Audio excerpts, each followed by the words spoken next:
સૌપ્રથમ વાત કરીએ તો રાજકોટમાં પાટીદાર સમાજની મહત્વની બેઠક સમાજના યુવાનોએ આરવી સ્કૂલ પર બોલાવી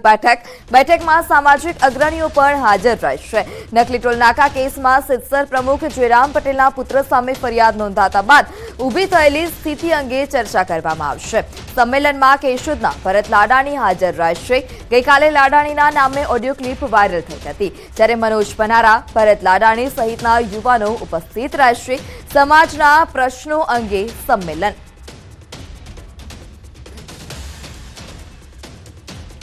સમગ્ર મામલે સંવાદદાતા હાર્દિક પણ આપણી સાથે જોડાઈ ચૂક્યા છે હાર્દિક પાસેથી વધુ માહિતી લઈશું હાર્દિક હાલ અત્યારે જે રીતે પાટીદાર સમાજની બેઠક યોજાવા જઈ રહી છે કયા મુદ્દા પર ખાસ કરીને ચર્ચા થશે ચોક્કસથી પૃથા સૌથી મોટો મુદ્દો છે એ નકલી ટોલ નાકાનો છે નકલી ટોલ નાકા મુદ્દે જે છે એ બેઠક મળવા જઈ રહી છે હાલ આપણી સાથે કડવા પાટીદાર સમાજના યુવાન અગ્રણીઓ છે આપણે એમની સાથે વાત કરીશું શું કહેશો જે અત્યારે બેઠક મળવા જઈ રહી છે શું મુખ્ય મુદ્દો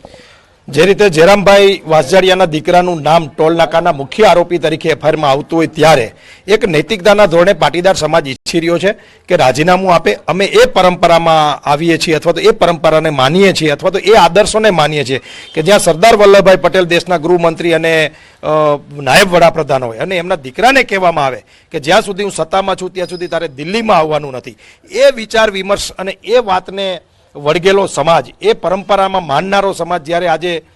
જયરામભાઈના દીકરાનું આવડા મોટા સ્કેમમાં નામ આવે ત્યારે પણ એ ખુરશી છોડતા ન હોય તો યુવાનો વિચારી રહ્યા છે કે એમને રાજીનામું આપવું જોઈએ હજી સુધી રાજીનામું આપ્યું નથી એટલે અમે લોકો અહીંયા એકત્રિત થઈ અને આગામી દિવસોમાં ગાંધી ચિંધ્યા માર્ગે સમાજ વચ્ચે જઈ અને કેવા કાર્યક્રમો આપવા જોઈએ કેવા કાર્યક્રમોને નિર્માણ કરવું જોઈએ એનો ચર્ચા અને વિમર્શ માટે અહીંયા અમે એકત્રિત થયા છે અને એ કાર્યક્રમો લઈ અને અમે સમાજ વચ્ચે જવાના છે જો રાજીનામું ન આપે તો ખાસ આપનો એક ઓડિયો પણ વાયરલ થયો છે શું કહેશો બિલકુલ ઓડિયો વાયરલ થયેલો તેમાં મારે મીડિયાના માધ્યમથી એટલું જ કહેવું છે કે કાનૂની જે પ્રક્રિયા છે એમાં કોઈએ હસ્તક્ષેપ ના કરવો જોઈએ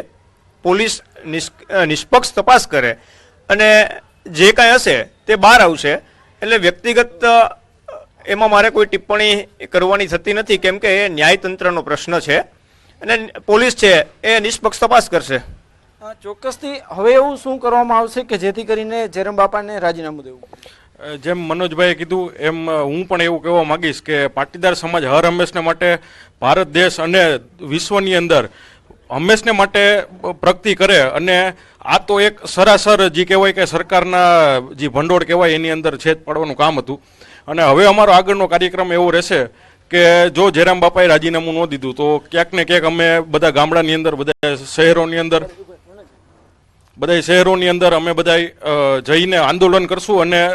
જયરામ બાપાને અમે રાજીનામું અપાવડાવશું મનોજભાઈ ફરી એક એવી વાત પણ છે કે આગામી 6 જાન્યુઆરીએ જયરામ બાપા ઉંમરને લીધે રાજીનામું આપવા જઈ રહ્યા છે તમને શું માહિતી છે ઉંમરને લીધે આપશે કે પછી આ સ્કેમને લીધે જો બહુ મહત્વની વાત એ છે કે હજી પણ ક્યાંક ને ક્યાંક એ બચવાના પ્રયત્નો કરી રહ્યા છે ખરેખર ઉંમરને લઈને કોઈ વાત હોય તો પણ અમને વાંધો નથી પરંતુ અમારી વાત એટલી છે કે જયરામભાઈ રાજીનામું આપે ને નવા યુવાનો એ જગ્યા ઉપર આવે અને સમાજની પ્રગતિ થાય અમારી પાસે પણ માહિતી છે કે 6 તારીખે પાટીદાર સમાજના ઉમિયા મંદિરના ટ્રસ્ટીઓની મિટિંગ છે અને એમાં ઉંમરને લઈને 5-7 વડીલોના રાજીનામા લઈ અને એમાં જયરામભાઈનું પણ રાજીનામું લઈ લેવું એવી ચર્ચા ચાલી રહી છે જોઈએ આગામી દિવસોમાં 6 તારીખે શું થાય છે સમગ્ર ઘટનાને લઈને અત્યારે કડવા પાટીદાર સમાજમાં શું ચર્ચા છે શું રોષ છે સ્વાભાવિક છે કે રાષ્ટ્રને વરેલો આ સમાજ છે અને રાષ્ટ્રની તિજોરીમાં કોઈ પણ માણસ છેદ કરતો હોય તો એ સમાજને ગમે નહીં એ વ્યવહારિક વાત છે એટલા માટે તો આ યુવાનો એકત્રિત થઈને એમનું રાજીનામું માગી રહ્યા છે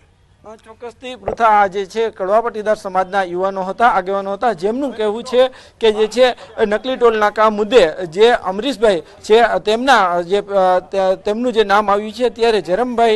બાપાનું રાજીનામું લેવાની માંગ સાથે અત્યારે યુવાનો એકત્ર થયા છે અને જે છે એના માટે આ રણનીતિ પણ અત્યારે બનાવવામાં આવી રહી છે